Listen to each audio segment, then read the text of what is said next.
दोस्तों, यदि आपको मैथ में 100 में 100 लाना है तो आप सही वीडियो में आए हैं और आपको अंत तक ये समझ में आ जाएगा कि हम मैथ में 100 में 100 कैसे स्कोर करें। तो दोस्तों, वीडियो को बीच में स्किप ना करना, वीडियो को अंत तक देखना, जिससे आप लोग मैथ में 100 में 100 बहुत ही आसान तरीके से, बहुत ईजी वे से स्कोर कर सकें। तो मैंने इसका टाइटल लिखा है कि हम मैथ में 100 में 100 कैसे लाएं। तो सबसे पहले हमको ये पता होना चाहिए वो अपने बोर्ड एग्जाम के लिए कि मैथ का हमारे पास सिलेबस कितना होता है। जब आपको ये पता होगा कि मैथ का सिलेबस क्या है तो आप 100 में 100 लेके आएंगे, इस चीज़ की गारंटी है। क्योंकि कुछ स्पेशल चैप्टर होते हैं जो फिक्स चैप्टर होते हैं, एकदम श्योर होते हैं कि उसमें से क्वेश्चन आएगा ही आएगा। तो वीडियो को स्किप ना करना, वीडियो को अंत तक देखना, आप लोगों को समझ में आएगा कि हम मैथ में 100 आउट ऑफ 100 कैसे स्कोर करें।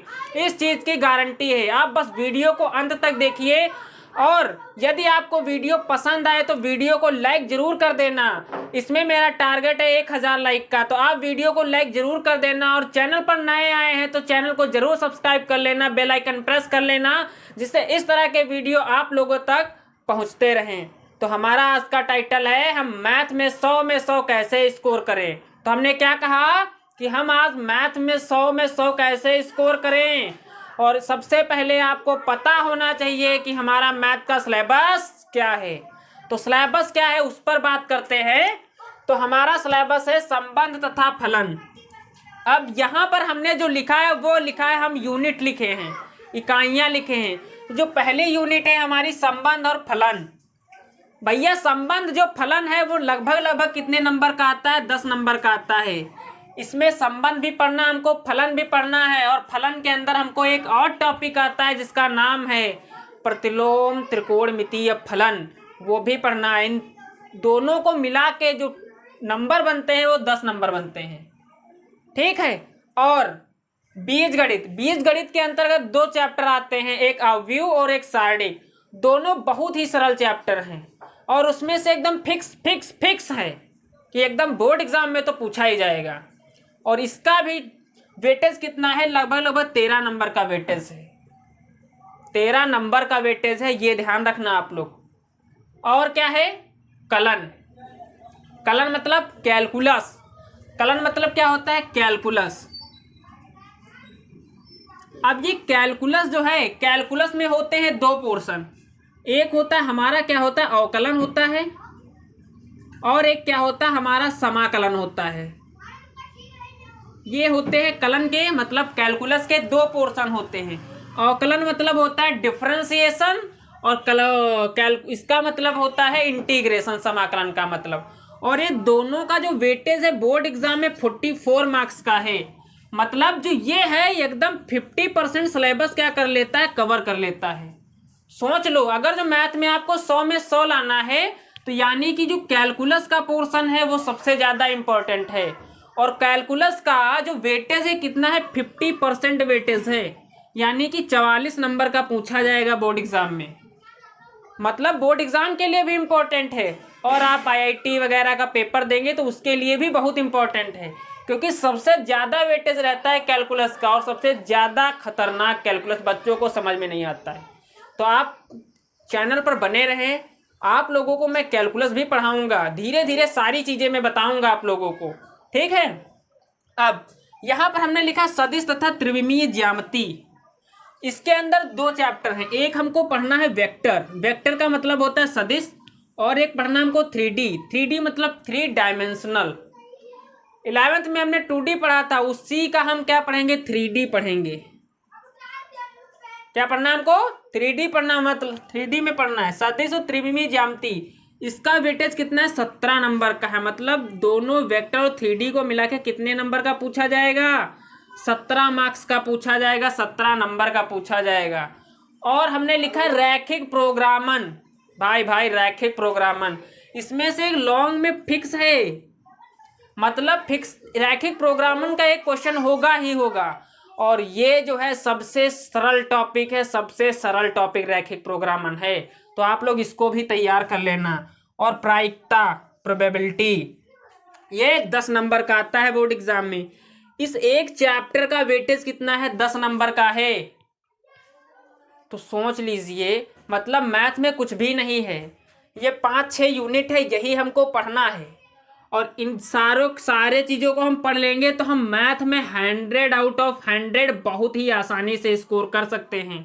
और एक चीज़ याद रखना, मैथ ही एक ऐसा सिलेबस है जिसमें आपको हर स्टेप के नंबर मिलते हैं।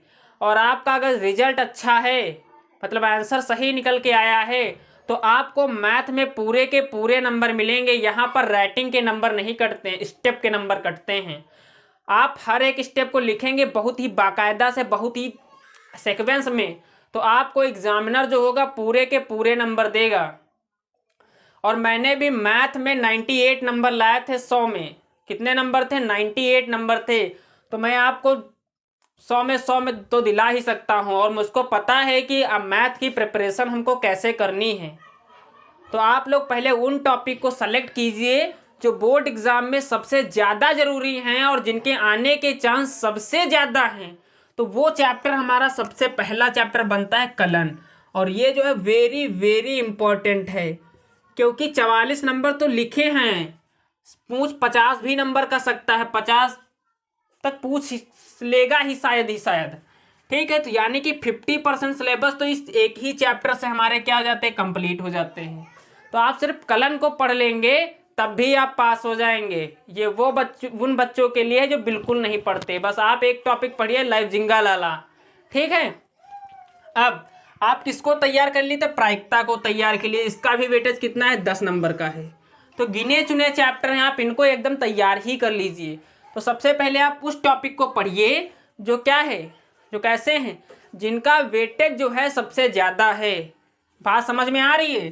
तो सबसे पहले कलन को पकड़िए, फिर प्रायिकता को पकड़िए, और फिर ये रैखिक प्रोग्रामन एक दिन का चैप्टर है। एक क्लास टॉपिक खल्लास, एक क्लास टॉपिक खल्लास। तो सिर्फ और सिर्फ ये कितने दिन का चैप्टर है? मात्र बस एक दिन का चैप्टर है। आप 1-2 दिन इसको दे दीजिए, एक दिन इसको दे दीजिए, बहुत ज़्यादा 10 दिन आप इसको दे दीजिए, 5 दिन इसको दे देना, 5 दिन 3D को दे देना। ठीक है, आप जोड़ लीजिए। मान लेते हम पूरा एक दिन इसको दे दें, मान लेते चलो 5 दिन इसको हमने दे दिए, 5 दिन इस वाले टॉपिक को दे दिए, और इस वाले टॉपिक को मान लेते हैं 20 दिन दे दिए। तो 20 10 30 दिन हो गए। कलन को आप लगभग अवकलन को लगभग 10 दिन और समाकलन को लगभग 10 दिन, यानी कि इसको लगभग 20 दिन दे दीजिए। 20 गणित को 10 दिन, और इसको कितने दिन आप दे दीजिए? संबंध और फलन को, इसको भी लगभग 10 दिन दे दीजिए। तो 10 20 40 और 20 60 60 10 70, यानी कि 70 दिन में आपका सिलेबस जो है पूरा का पूरा एकदम क्या हो जाएगा? आपके हाथ में आ जाएगा। और मैं आज जब वीडियो बना रहा हूँ, आज की डेट जो है, वो आज की जो डेट है वो 7 तारीख है, मतलब 7 सितंबर है। आप अगर जो अभी से तैयारी करेंगे तो आपके पास क्या है? सितंबर, अक्टूबर, नवंबर, दिसंबर तक आपके पास 4 महीने हैं। और बोर्ड एग्ज़ाम हमारा कब है? फरवरी में है। इस 4 महीने में आपके पास कितने दिन है? 120 दिन है। 120 दिन में आप 70 दिन में पूरे सिलेबस को पढ़ लेंगे। ठीक है, मैथ के पूरे सिलेबस को कंप्लीट कर लेंगे। 70 दिन में कंप्लीट कर लेंगे, तब भी आपके पास 50 दिन बच जाएंगे। इन 50 दिन में आप फिर एक बार सिलेबस को पढ़ डालिए, और फिर आप जब एग्ज़ाम वही आपका जनवरी और फरवरी आएगा, जनवरी और फरवरी, उसमें लगभग 30 और प्लस 20 50 दिन आपके लगभग उसमें भी मिल जाएंगे। मतलब आप मैथ के सिलेबस को अभी से, जब से मैं ये वीडियो बना रहा हूँ 7 सितंबर से, अगर जो पढ़ना मैथ स्टार्ट करते हैं तो आप मैथ के सिलेबस को लगभग 3 बार कंप्लीट कर सकते हैं। तो आप सोचिए, बोर्ड एग्जाम में 100 में 100 तो एग्जामिनर दे ही देगा आपको। बस आपकी तैयारी जो है वो प्रॉपर होनी चाहिए। आपके पास प्लानिंग कैसी है, उस प्लानिंग के जरिए आप लोग मैथ में 100 में 100 बहुत ही आसान तरीके से, इजी वे से ला सकते हैं। ठीक है, बस आपकी प्लानिंग प्रॉपर होनी चाहिए। तो आपके पास 120 दिन तो पढ़ने वाले एकदम है। रिवीजन के लिए हमने 50 दिन रख लिए। इस 120 दिन में आप 70 दिन में क्या सिलेबस कंप्लीट कर लेंगे। एक बार सिलेबस को पहले ही पढ़ लेंगे 70 दिन में। जब आप एक बार सिलेबस को 70 दिन में पढ़ लेंगे तो 50 दिन आपके पास शेष बच जाएंगे उसी 120 दिन में। एक बार आप मैथ के सिलेबस को फिर पढ़ डालिए और फॉर्मूले भी रट लीजिए। ठीक है, अब जब आप यहाँ तक 120 दिन कंप्लीट हो गए, अब फिर आपका एग्जाम का टाइम आएगा। एग्जाम एग्जाम एग्जाम एग्जाम बच्चों के लिए बहुत दिक्कत होती है। तो एग्जाम सरदर्द नहीं बनेगा भैया। आपने 120 दिन में मैथ के सिलेबस को 2 बार पढ़ लिया है और किसी ने तो अभी 1 बार नहीं पढ़ा है। और आपने कितने बार पढ़ लिया है? 2 बार पढ़ लिया है। तो किसके आएंगे नंबर? आपके आएंगे ना। अब आपके पास जो जनवरी फरवरी का दिन है उसमें आपके पास कितने दिन है? 50 दिन है। 50 दिन है ना। अब उसी 50 दिन में आप मैथ को फिर से 1 बार पढ़ लीजिए। और जब आप पूरी 3 बार आप मैथ पढ़े होंगे तो आपके जुबान पर क्वेश्चन का आंसर होगा और स्टेप तो रटे होंगे, आपको मैथ भी रट जाएगी, समझ लीजिए। तो हमको इस तरीके से प्लानिंग करनी है आप कि हम सिलेबस को अब से 3 बार मैथ पढ़ लें। बात समझ में आई? कोई बच्चा ऐसे टॉपर नहीं बन जाता है, घिसना पड़ता है। आप सोचे एग्जामिनर ऐसे नंबर देगा, कुछ लिख के ना हो तो एग्जामिनर नंबर देने वाला नहीं है भैया। तो आप लोग पहले घिसिए, रगड़िए उस चीज में। जब तक आप घिसेंगे नहीं तब तक आप एग्जाम में 100 में 100 नहीं ला पाएंगे। ये बात याद रखना।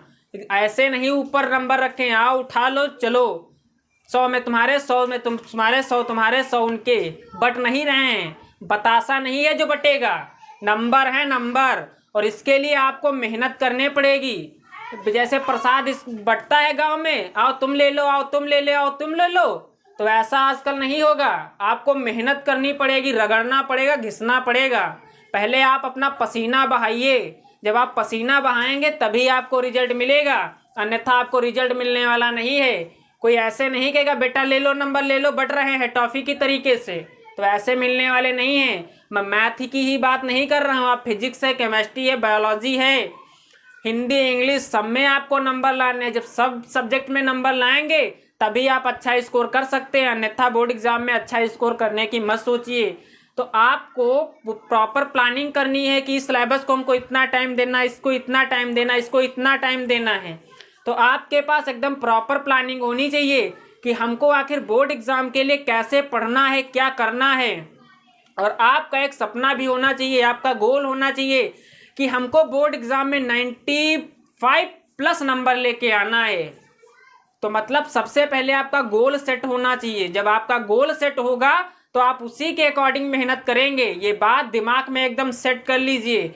अगर जो आप 95 लेके आएंगे, आपके माता पिता भी खुश होंगे, आपके जो गार्जियंस होंगे वो भी आपके ऊपर खुश होंगे, और जो आपके गुरुजन होंगे, जो आप लोगों को पढ़ाते हैं, जो मेहनत करते अपना पसीना बहाते हैं, वो भी आप खुश होंगे।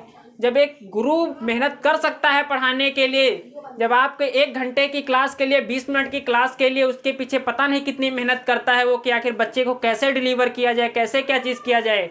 तो आप सोचिए क्या उस 1 घंटे का जो क्लास है आप उसको नहीं कर सकते, उस चीज़ को नहीं पढ़ सकते? तो ये आपकी भी फॉर्मेलिटी है कि आप अपने टाइम का सही सदुपयोग कीजिए, नहीं तो आगे चल के भविष्य में क्या है आप लोग पछताएंगे। इस चीज़ को याद रखना। तो उम्मीद करता हूं कि ये वीडियो आपको पसंद आया है। अगर जो वीडियो आपको पसंद आया है तो वीडियो को लाइक ज़रूर कर देना, क्योंकि आपके एक लाइक से हमारा जो कॉन्फिडेंस लेवल है बहुत अप हो जाता है, कॉन्फिडेंस बहुत बढ़ता है।